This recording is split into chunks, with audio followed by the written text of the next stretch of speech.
Good evening to everyone. We just celebrated Hanukkah. Hanukkah, the holiday of the sovereignty of the Jewish people over its land, the holiday of the Jews who had the courage to stand up, the Jews who had the courage to fight, the Jews who had the courage to not be afraid, to be the few amongst the many. And tonight, we're having a very big honor to listen to a lecture of one of those courageous Jews who are not afraid to stand up and to fight for our land, for our people, for our tradition. So we, that is Yehudit Katzover and myself and Renee Margolis and Shira Schreier and Yigal Komisarov, we are all of the on lecture series. We are happy to invite you to our fascinating Zoom lecture in English with attorney Simcha Rothman. Attorney Simcha Rothman is the founder of the Movement for Governance and Democracy, 39 years old, grew up in Bnei Brak, lives in Pnei Kedem in Gush Etzion, married to Chana, researcher at MEMRI, the Middle East Media Research Institute, father of 5. Simcha is the owner of the law firm Rothman Lev, together with his partner, and he's one of the founders of the Movement for Governance and Democracy and serves as its legal advisor. The movement wages a struggle to separate the judicial system from the political system, after in recent years, the boundaries between the legal system and its various branches and the authority of elected officials have blurred. Simcha has published the book, The High Court Party, in which he analyzes Supreme Court rulings, illuminating the creeping government theft committed by the judiciary, which threatens to make Israel a state where the people do not rule, elected officials are not considered, and the government is actually in the hands of jurists that no one has elected. Simcha was chosen as being among the 100 most influential people of the Marker magazine. And for us, for Yudit, for me, for the sovereignty movement, Simcha is a friend, a partner, and in the fight for the land of Israel, and for sovereignty over the land of Israel. It is a great honor to have you with us, Simcha. You have 45 minutes for your talk, and then we'll open it with your permission to questions. So now Yigal will close the microphone to all of us and open the microphone of Simcha. Bevakasha. Hi and good evening. Good evening to anyone who is in his evening for him or for her. I know that some of you it's morning or late at night or whatever part of the globus you are. And thank you Nadia, and thank you Judith for having me for this event. I really hope it will be helpful for me and for you and for everyone who listens, because many people in Israel, what I'm going to tell you in the next 45 minutes, when I started Meshilut 8 years ago, most of the people in Israel would not understand what I'm talking about. And I could almost never find someone, English speakers or someone from the US or someone that will even want to hear. I think this week, just we will take this week as an example. I think now everyone in Israel understands. As we speak, there is an ongoing coalition agreement negotiations that are mainly focused. No one really knows what will come of it, if Israel will go to a 4th election or not. But the main subject that people are talking about, if as advertised, is the justice system. Who will appoint the judges? What will happen with the justice ministry? What will happen with Nissen Court? And I don't even want to mention Netanyahu's cases. You don't even have to talk about those issues. It's lying there in the background, but you don't have to talk about it. You can talk about judges' appointment. You can talk about who will be the next attorney general or chief legal advisor, as they call it in Israel. And it's the main subject. It's the main, and it has been the main subject in the past 2 or 3 years. I think people will not believe me if I will tell them that we had an election in the beginning of 2013.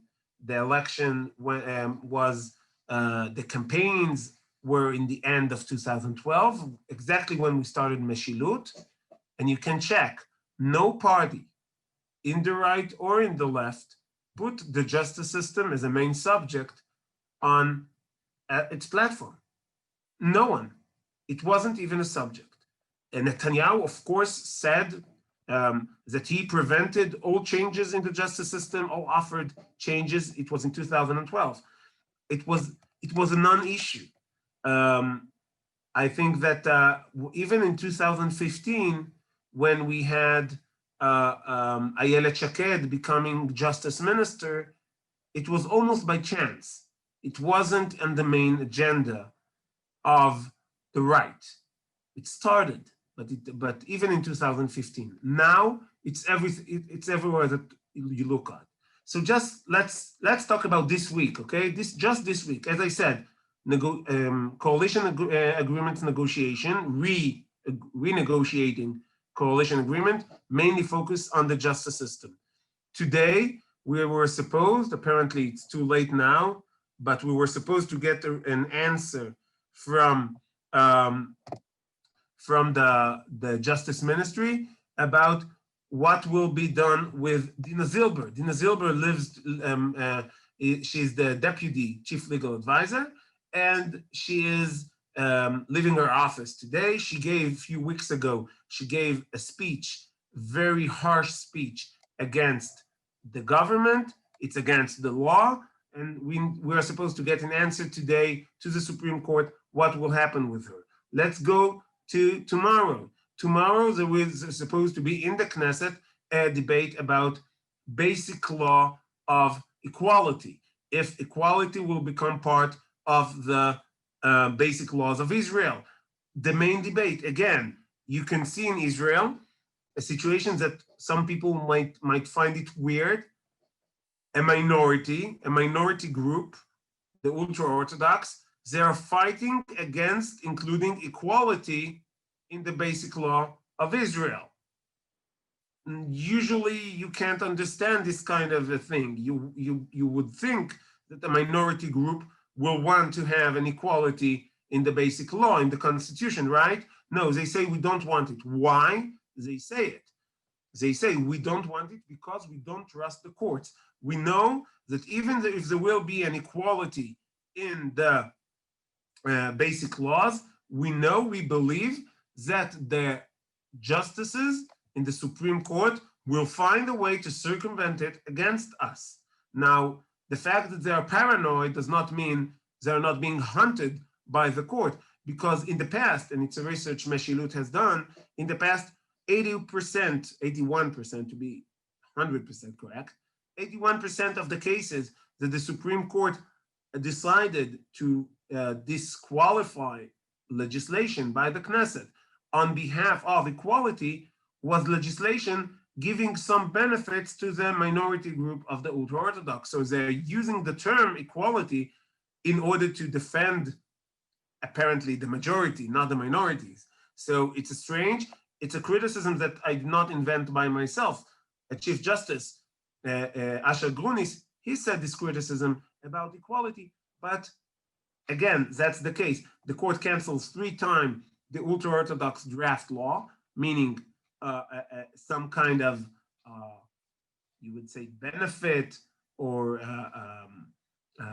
decisions that was supposed to help the minority, the ultra-Orthodox minority, to keep their own way of life, to keep their own culture.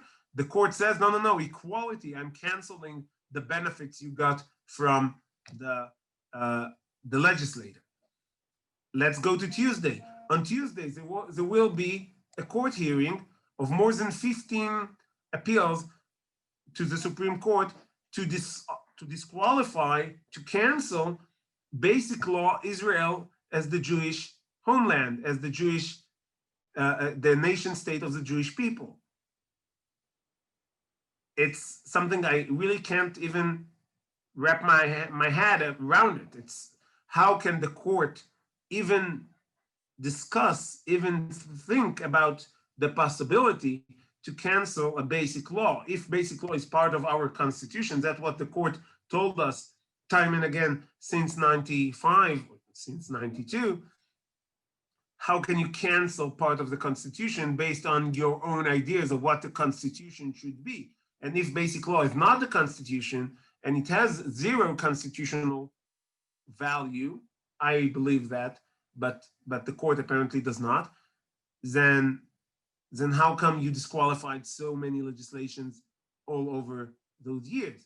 So, but the court will hear cases that in most countries will be thrown out even before reaching the secretary in the entrance. But the court will hear the case and will debate within itself, does he have the power to change or to give us basically a higher constitution than the constitution the Knesset decided on? So, and I only arrived to Tuesday. Who knows what will be Wednesday? Now, this situation is unique, and I want to use this very short amount of time that I have that to try to explain how it happened and why it's unique. So my book called Mifleget Bagatz in Hebrew, the ruling party of the Supreme Court of Bagatz, how Israel became a legalocracy. So how Israel became a legalocracy. Israel became a legalocracy. You can put the blame on one main person. You can put it on a group because it's actually a group thing, group effort, but one leader. And the person to be blamed is Aaron Barak.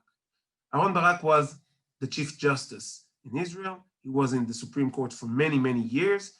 And he basically decided in a very early stage of his life that Israel needs to have a revolution. The revolution should be taking away power from the elected officials and give it to the unelected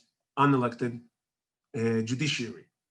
Now, believe it or not, he started this kind of his ideas even way before he was a justice, before he was a justice of the Supreme Court. He was a legal advisor, chief legal advisor to the government. But even before that, was a law professor. But even before he was a law professor, he had a group of friends in Hebrew U, which at the time was the only university in Israel that taught law. He has his group of people, and they called themselves the Young Turks. Anyone who knows history can understand why did they call themselves the Young Turks, but they thought about themselves as part of a revolution that will change how law is taught and how law is practiced in Israel. And so he did. And he did it in a step-by-step mechanism. I try in my book to show it in different issues, how it happened. But let's talk about what I think is the holy grail of judicial activism in Israel, canceling Knesset laws. You can talk about many issues. I really encourage everyone who can read my book in Hebrew to read it, because I tried not to write it in a intimidating legal lingo way, so even people who has better judgment than to go be a lawyers can read it, but I hope someday I have the budget to translate it to English. But in Hebrew, it's very easy to read as a Hebrew book goes. And but I want to talk about canceling Knesset laws. Canceling Knesset laws has become a very burning issue. For many, many years, the court did not cancel so many Knesset laws. If you hear the public discourse on this issue, the main thing that you will hear, the first thing that you will hear, why are you talking so much about canceling Knesset laws? The court only canceled 20 or 22, 21, depends who counts, Knesset laws over the so many years the court exists and the Knesset exists. It's really not a non-issue. It's very low key, but that's the way to lie with statistics, because for many years the court did not even think he had the authority to cancel Knesset laws until 97. From 1948 to 1997, there were never a case of a court canceling a Knesset law. But even after he decided that he's doing it, he did it like once in a few years on a very old law, after he gave many warnings, after the court gave many warnings, oh, I'm going to cancel it. And sometimes after the Knesset already was in the process of making a new law, the court says, oh, I'm canceling the old law to maybe to speed up the political process. It was wrong. It was wrong then, it is wrong now, but it was very mild. What happened is that between 2012 and now, most of those 2022 laws were canceled. I'm talking about 8 years when the court canceled 16, 17, depends on the count, 18 laws in a scope of 8 years. And the court canceled what is really rare, and I think is unprecedented, and when you look at it, when you compare it internationally, 3 times the same law, meaning 3 times the draft law, 3 times the illegal infiltrators law, and now recently a 4th change in this matter, which means the court does not use his power to say, oh, I think you made a mistake. You didn't really think it's true in this or this law. Oh, you missed the spot. Here, let me help you. The court says, with a direct clash with the Knesset, the way you want to settle this issue, I don't like it. It's not about, oh, you missed something. Oh, you didn't think it through.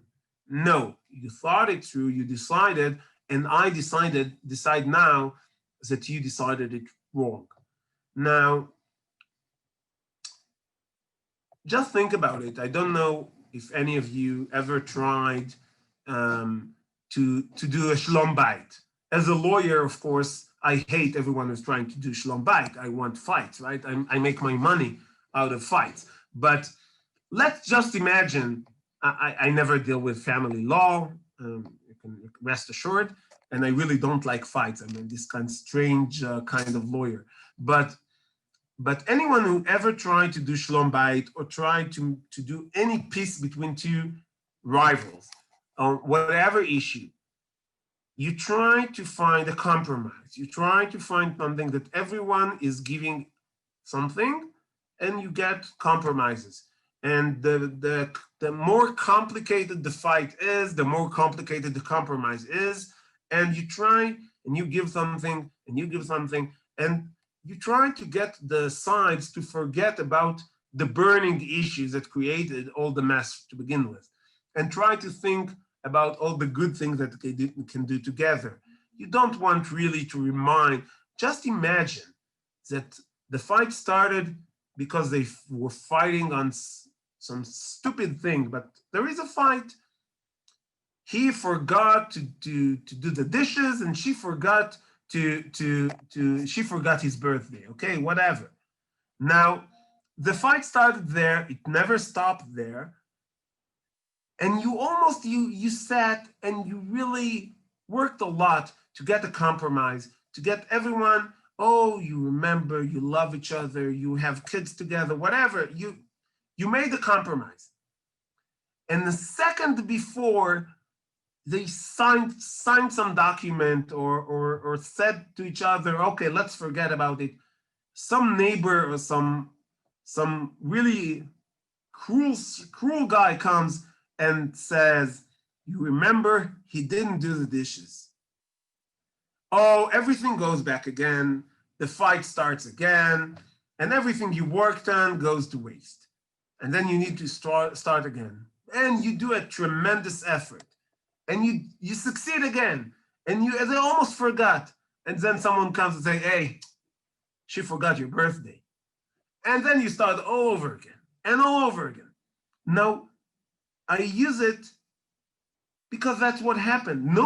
Some people say, oh, it's crazy. The political system in Israel is so wrong. We can't even get a government. The people can't decide to sit together. We went to 3 elections. We're going on a 4th, and we'll maybe go to a 5th or 6th election. How many of the people here remember that we went to the first election a year ahead of time because of the draft law? The Knesset sat on this very complicated issue. What do you do with a group of people that does not share part of your vision of how the state of Israel looks like? They don't share a major part. They don't want to go to the army. They don't want to take part in what most of the people think it was the most important, most sacred thing in Israel, to go to the army, okay? And they don't want to, and it's hard. And it's hard to get with them, and they're working, they do, and they look strange, and they dress strange. I live in Bnei Brak, I know. So and you get to a solution, you called it Chok Tal, and you get to a solution, and the court says, no, I'm canceling the solution. No, it's not equal enough. They will go to the army and they will risk their lives and you're not, but I got to a compromise. Everyone signed, 61 Knesset members signed on it. Why are you interfering? No, not good enough for me. You need to go back and fight. And then you fight again. And in 2013 or 14, you pass another law with a more harsh attitude towards the ultra-Orthodox, which you got to sign. It was signed by Ayelet Shaked, who was the head of the committee who arranged it, and by Yair Lapid, who was the main anti-ultra-Orthodox guy you can imagine, okay? And they both signed it, so they agree. And the ultra-Orthodox did not like it. It wasn't really a compromise. They were not in the government, but they were willing to live with it. They didn't go to the streets and go and declare civil war. And then you passed another solution. And of course, an appeal to the Supreme Court immediately came. And then you filed another solution and you passed a third version of the law. And the court says, I'm canceling all the versions, even the versions that Yair Lapid was fine with. Not good enough for me. And you have to find a new solution. And if you don't find it, the government will fall. And surprise, the government fell. And surprise, we went to a first election. And surprise, we weren't able to form a government after the first election, and after the second, and after the third. And of course, once you start this fight, everything else comes. And people say, oh, we hate the ultra-Orthodox because they don't give us to do shopping in Tel Aviv on Shabbat. And what about the Tachbura Tziburit? And what about? And the hatred and the mess, and there is no government in Israel, functioning government for the past 2 years, and we have Bagatz to thank for it. But no one blames Bagatz. No, you blame Netanyahu, and you blame Gantz, and you blame the Yair Lapid, and you blame Bennett, and you blame everyone, and Bennett did not pass the threshold. Who cares? Look for the origin of the problem. And the origin of the problem that's politics, that used to be a way to get compromises in a democracy, stopped functioning. And it stopped functioning because after you get to a compromise, which the lawyers called a law, it gets canceled by people who has zero responsibility. They don't need to be re-elected or to go to their voters and say, we solved the solution. They're experts, as all lawyers and judges are, in creating problems. They really suck, sorry for the term, at finding solutions. And that's the case. That's what we have in Israel. And you can do it on the illegal infiltrators issues, and it happens there. And you can look about land issues. In my book, the first chapter shows that the main reason for the prices of housing in Israel was a decision by the Supreme Court. People say, oh, but there is not enough land and there is not enough houses and you don't build enough. Between 1990 and 2000, 1 million people came to Israel from Russia, from former Soviet Union countries. 1 million people. And it wasn't 1 million people with big families.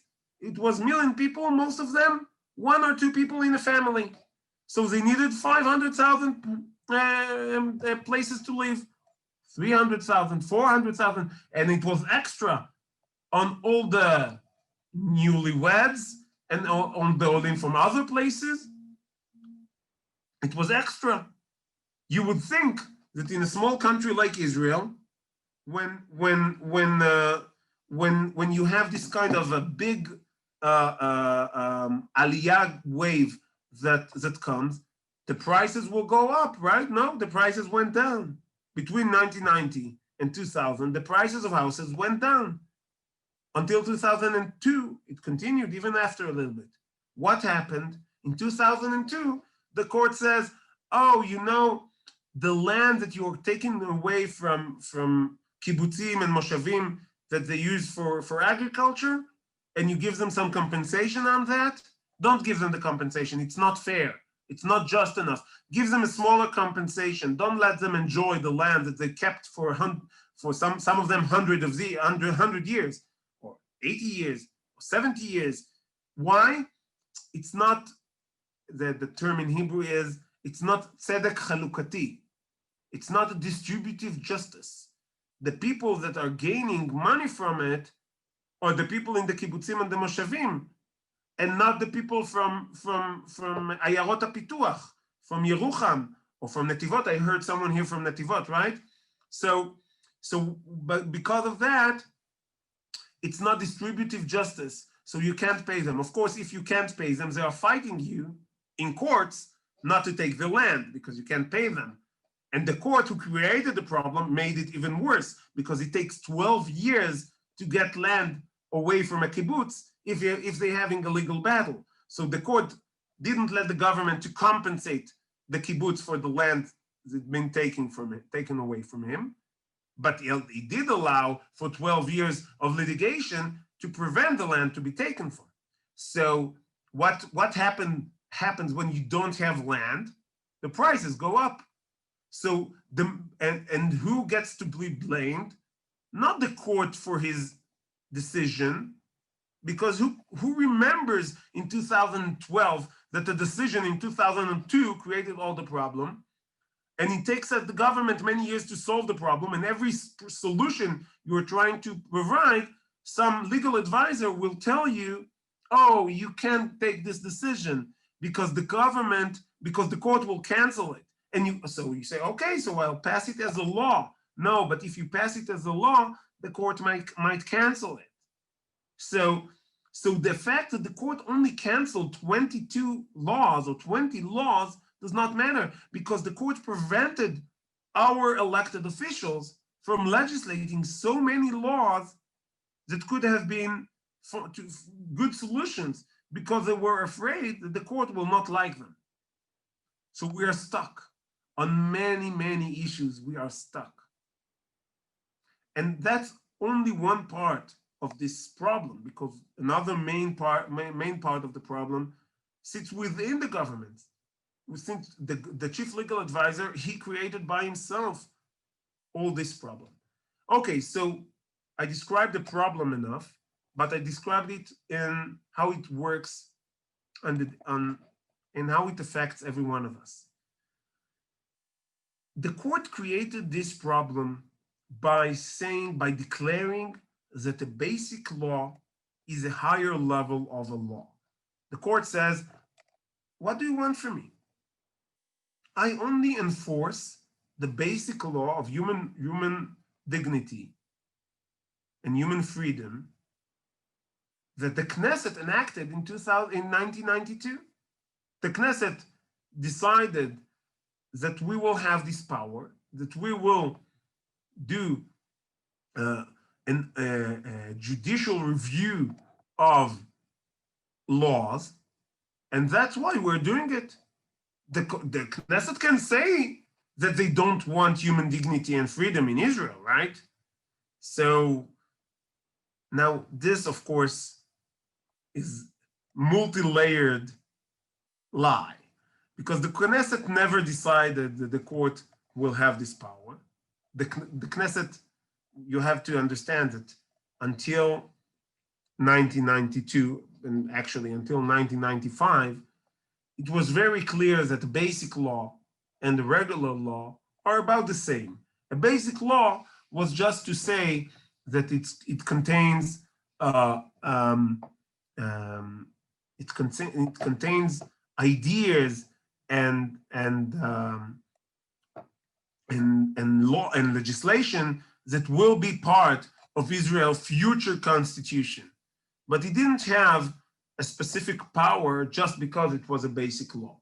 The court even time and again said that a regular basic law that does not have a shiriyun is a part in the law, says you can't change this law unless you have a vote of 61 or even more, some of the laws have. Then it's a regular law. And the court said it many times. And when basic law, human dignity and freedom came to the Knesset, few Knesset members were furious, who understood what it says. It was supposed to be meshurian, it was supposed to be fortified by you need 61 Knesset member to change it. And it included phrases that said, you can't legislate this and that. And they understood immediately that once you have this kind of a basic law that is fortified with 61 Knesset members or more, and it contains this kind of rules, then it gives the power to the court. And they shouted, and they convinced the Knesset members.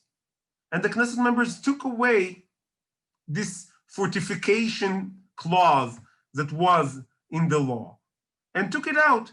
And basic law, human dignity and freedom, you can, tomorrow morning, if you read the law, you can decide to cancel it by 2 Knesset members, by 1 Knesset member. There is no demand for a special majority. There is no demand for a quorum, nothing. You can tomorrow cancel the law or amend the law. But the court said, no. The fact that this basic law, we really like it. It's not just because we want. It makes it as now we have a real constitution to work with, and we will start canceling laws that are not going according to this basic law. This decision, which is basically the decision that created the constitution to the state of Israel, was published in all the newspapers. It was the main headline. No, it wasn't. You know why it wasn't? It was on a small cube in the newspaper because it took place 4 days after Rabin's murder. So no one even noticed this decision. It definitely, a constitution to the state of Israel was born. You would think that would be a headline. It wasn't. And the public did not know about it. And most of the lawyers did not know about it. And law students did not know about it. But as I said, Aaron Barak wanted to have this power. So he started immediately not only teaching and lecturing to the legal profession about this newly made constitution, he also started working with the Ministry of Education. And he created study material for high school students to teach them that Israel has a constitution. So when I speak to younger audience in Israel, and I ask them, do we have a constitution? They say, of course we have basic law this and basic law that. It doesn't, but it's not a constitution. No, but the court said it is. Okay, so the court said. Now the court said it is, and step by step took power to cancel more laws and more laws. But the sad thing is that the court didn't even need this new basic laws. Aaron Barak, 5 years before, already said in a ruling that he wants to cancel Knesset laws that he sees as unfit to the basic principles of the state of Israel. Why? Because that's what he thinks that the court should do. So if he thinks that that's the power the court should have, it means in the world of Aaron Barak that the court should have this power and the court will have this power. But my main complaint on this is that for many, many years, the politicians in Israel, the Knesset members in Israel, did not fight back. They were attacked. You see in the US, you see the talk about judicial supremacy and complaints about judges' judicial activism and legislation that tries to take away back power from the courts. You have REFRA, Restoration of the Freedom of Religion Act. You have in the US all kind of laws that understand the problem, and also you have the ability, too slow, but you have the ability in the US to change the way the court is built. Now we have in the Supreme Court of the US, we have 6 judges that out of 9 that consider themselves more restrained or more conservative judges, because the power to appoint judges sits within the elected officials, with the president and with the Senate. But in Israel, the way to appoint judges, the way to change the system, the judges, the current sitting judges, has a veto power. Who will sit and who will replace them? Just 2 weeks ago, we saw that 61 judges, lower court judges, but shows the problem, were appointed in a 3.5 hours meeting.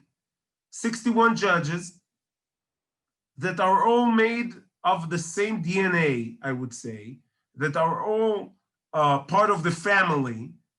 And the Knesset members, not only Knesset members from the Likud, Osnat Mark, or the minister from the Likud, Miri Regev, but also Tzvika Hauser, who is part of the Blue and White.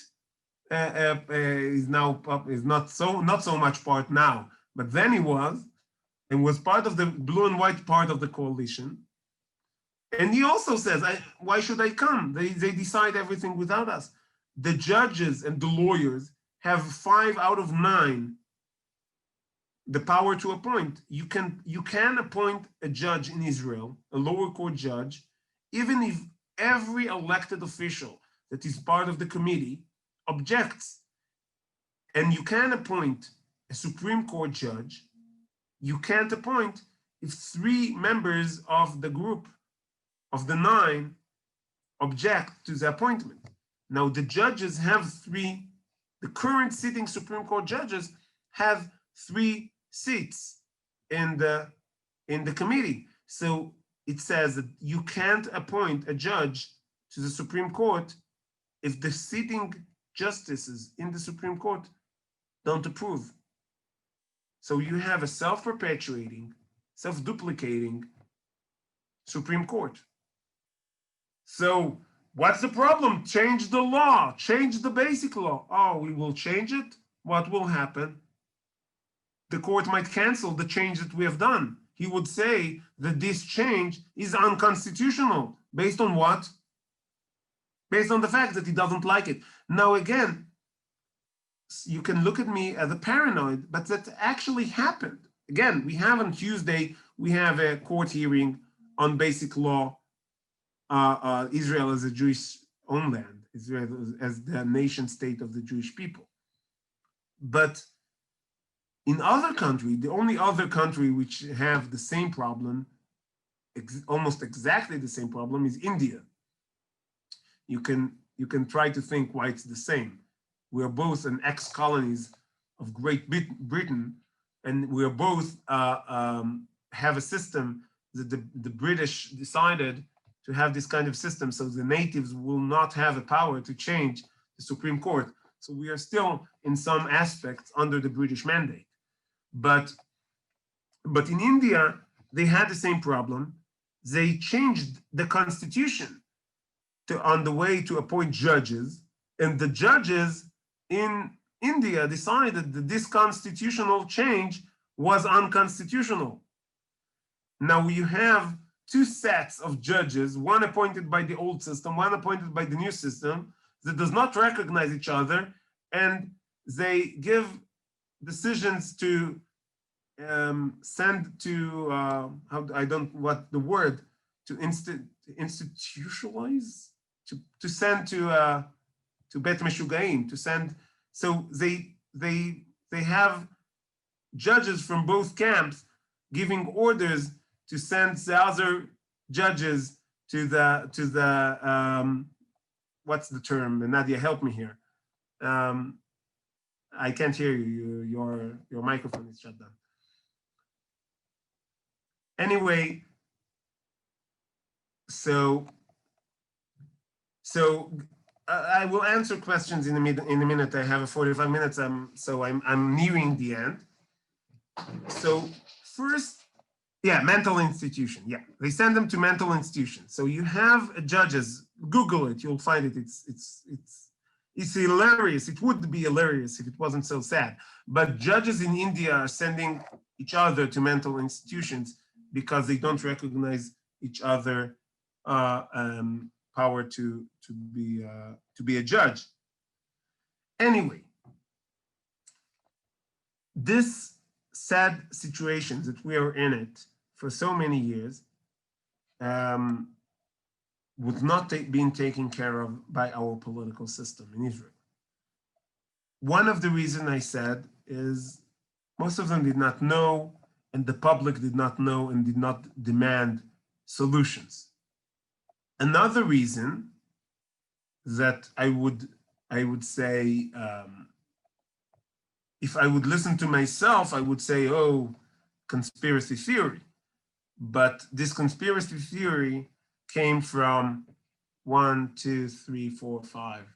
at least five former justice ministers in Israel.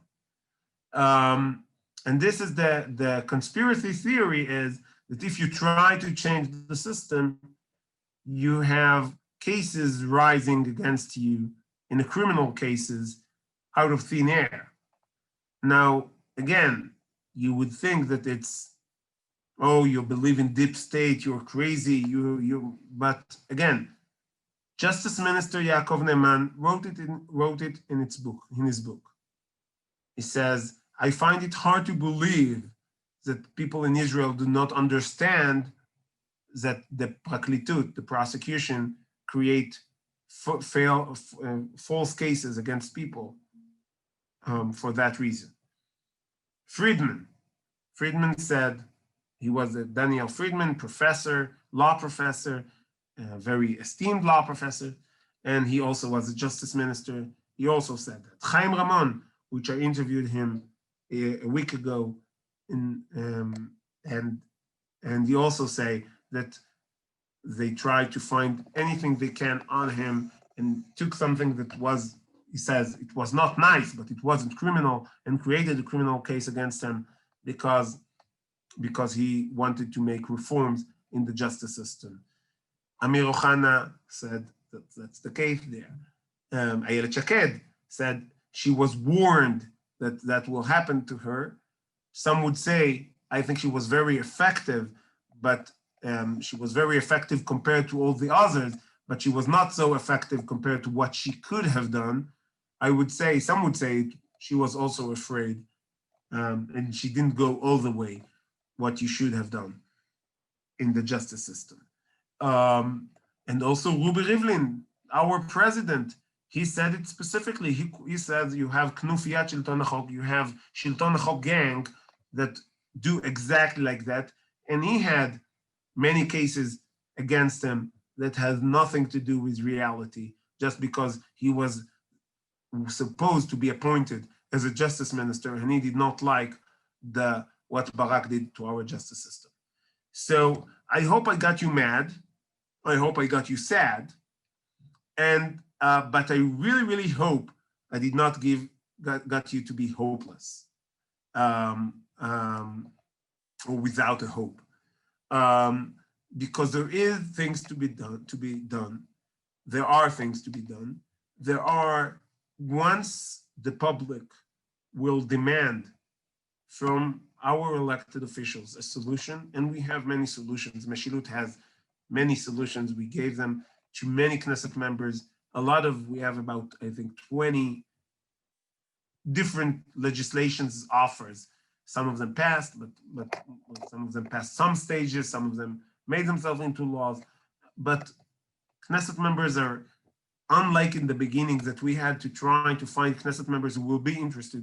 Today, I can't even answer all the requests that I get from Knesset members, from ministers.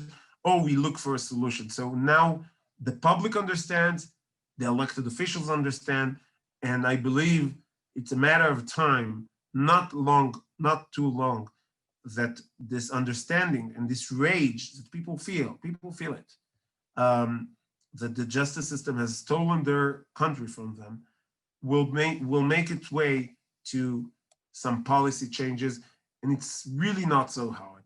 It just takes some justice ministers that won't be afraid, some Knesset members that won't be afraid, and it can happen very, very fast. It's very easy to make a change in Israel. We don't have a solid constitution like in the US that you need to have confirmation in this and that, and you need to have 2/3 of the 3/4 of the states.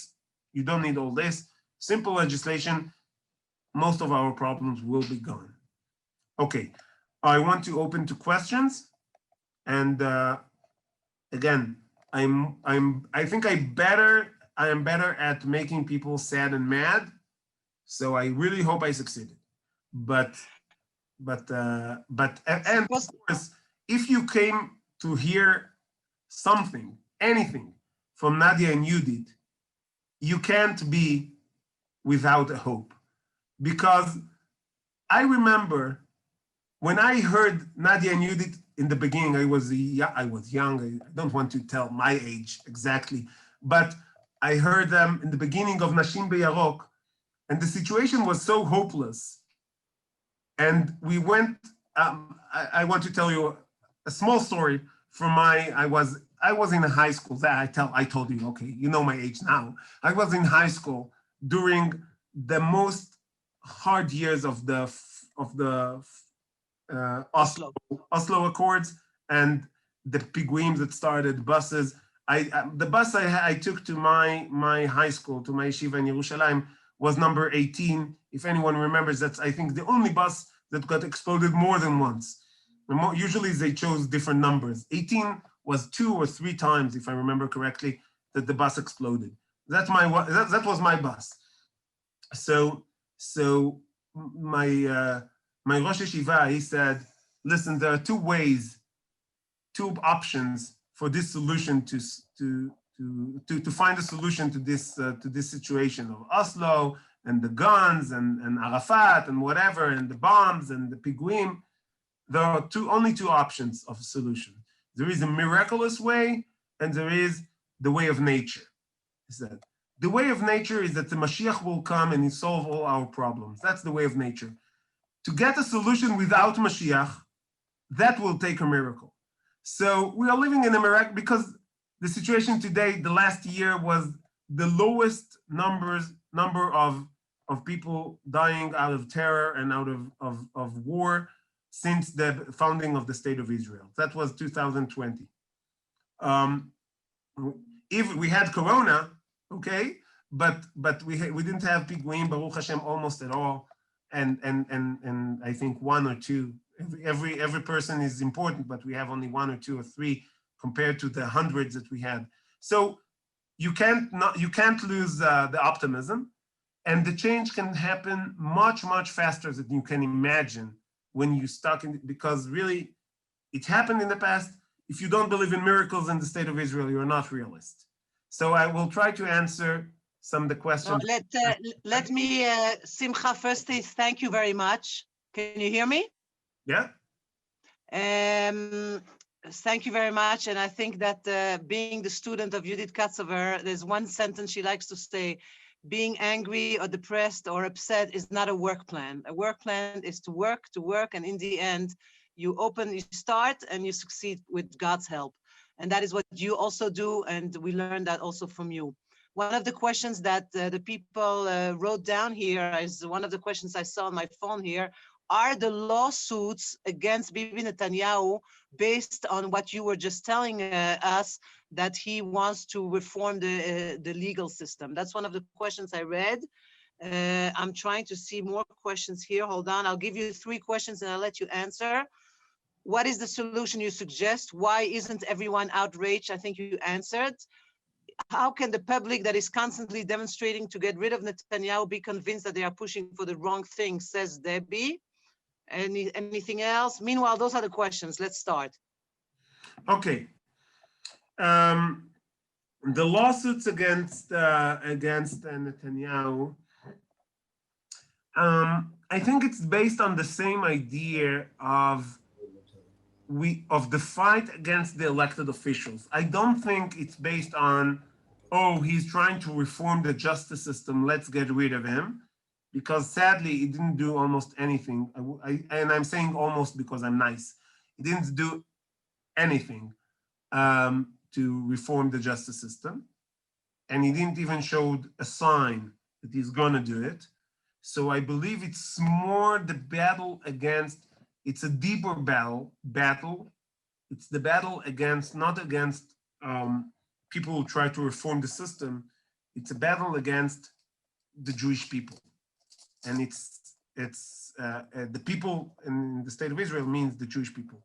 There is a strong movement in the world that say we need to guard the public from their elected officials.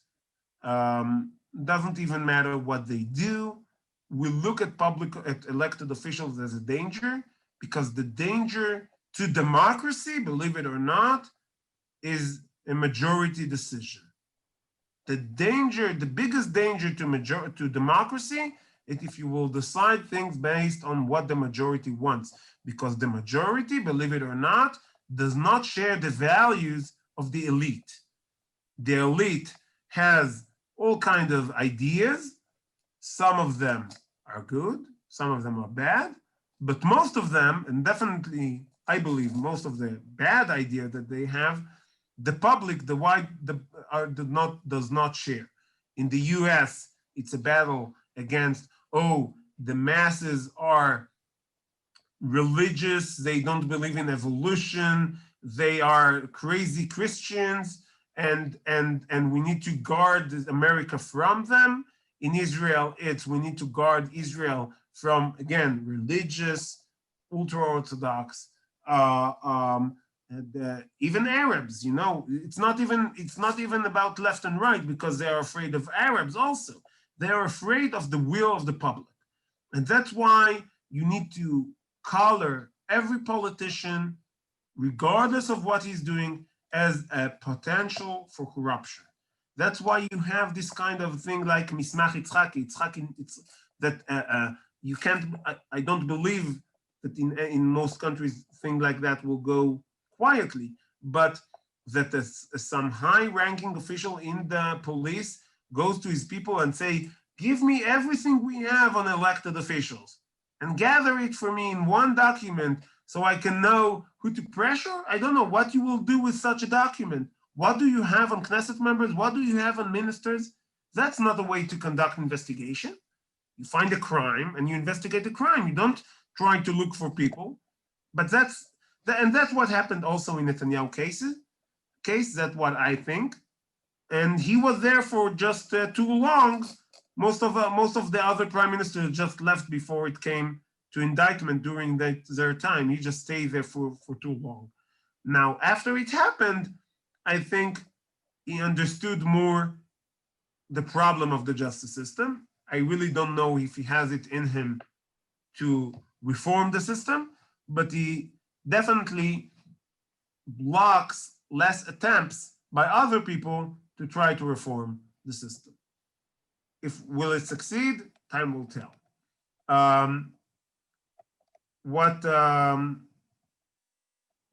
Another question that I did not answer? So there's a question. That answers what about why is Netanyahu indicted? Another question you want me to answer, Nadia? Yes, there's a question here. Two questions I read here.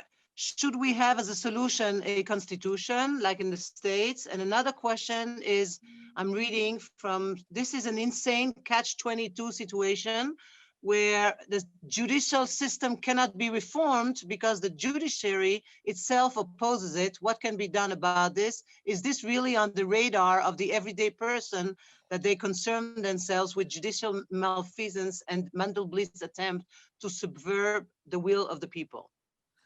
So I will try to answer it in short, because I have to. Yeah, that will be the last. Those will be the last questions, yeah. And then we'll finish. Yeah, I think it's on many people's radar. Mainly, I think most of our work in Meshilot is to try to put it on as many people's radars as we can, and I think we succeed in that. But it is a catch-22, besides the fact that at the end, the power to say no, that's the power that wins. If the people will support their elected officials, and the elected officials will know that the public is behind them, they will be able to say, like Yuli Edelstein did, when the court tells them something that is out of their jurisdiction, to say, just say no. Okay, I heard you, but you can't tell me you're not the boss of me, as the kids say, and I'm not gonna do what you tell me. And if the public is behind and recognize the outreach, the overreach of the courts, and will support the politicians, then it will happen. It will happen more. Now, is a constitution is the solution? I don't think a constitution is a solution. Constitution is part of the problem. When you have a court that does not regard the words of a constitution as sacred, as important, and he's doing whatever he wants with the words of the law and the constitution, you basically have a tyrant with excuse.